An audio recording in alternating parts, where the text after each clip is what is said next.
Tələbələrin gündəlik xərclərinin artdığı bir vaxtda təqaüdlərin gələcək taleyi maraq doğurur. Kirayə haqqı, nəqliyyat və qida qiymətlərində müşahidə olunan artım fonunda tələbələrə verilən təqaüdlərin də artırılıb, artırılmayacağı sual altındadır.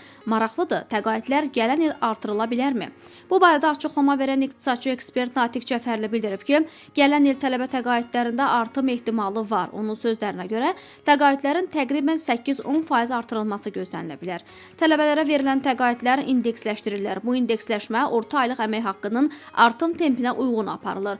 Orta aylıq əmək haqqının artım tempi isə il ərzində təxminən 9%-ə yaxın olur. Buna görə də təqaüdlərin də bu səviyyədə indeksləşdirilməsi mümkündür. Ekspertin fikrincə, belə bir artım baş verərsə, bu artan yaşayış xərcləri fonunda tələbələrin maliyyə yükünün qismən də olsa azaldılmasına töhfə verə bilər.